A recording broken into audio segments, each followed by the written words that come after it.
grande magia è la grande magia dell'arte.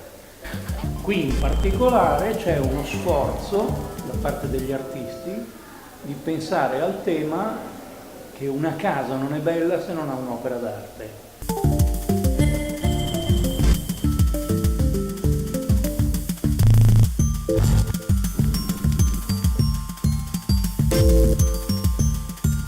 Io ero molto legato all'opera, avevo un legame forse viscerale, un amore folle.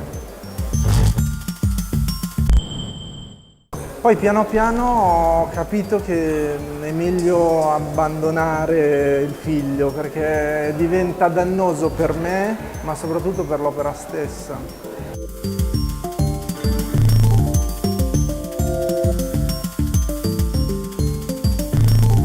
Quel passaggio lì è un passaggio che tutti gli artisti vivono. Fa parte della vita dell'artista doversi separare dalle cose. L'artista quando crea qualcosa lo crea dall'intendere viscere, no? E crea questa cosa. Al pensiero che poi quest'opera venga messa in una situazione che a te non sta bene, questo mi fa soffrire.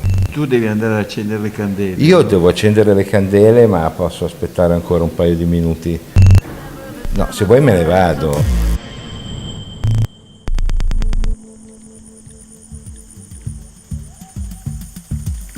Avere i miei lavori in casa a volte è difficile, in realtà tengo dei numeri zero, delle prove, degli sketch, quelli che saranno poi delle basi per delle tele più grandi, adulte. E mi fa sempre molto piacere sapere che qualcuno ha un lavoro mio e se lo gode.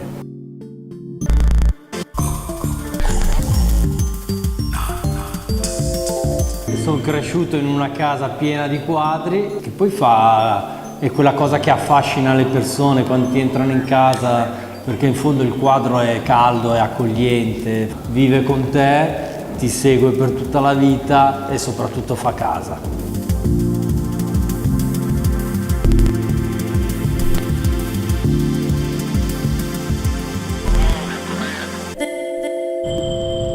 Alla fine un rapporto intimo perché quella tela è sulla parete la mattina quando ti svegli e sei in mutande, quando esci dalla doccia, quando ti vesti bene perché stai andando a un matrimonio, una cosa importante, quando sei felice e quando non lo sei. Questo è parte del privilegio di poter fare questo lavoro.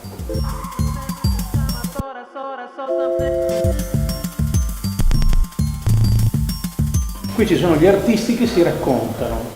Questa è una grande magia.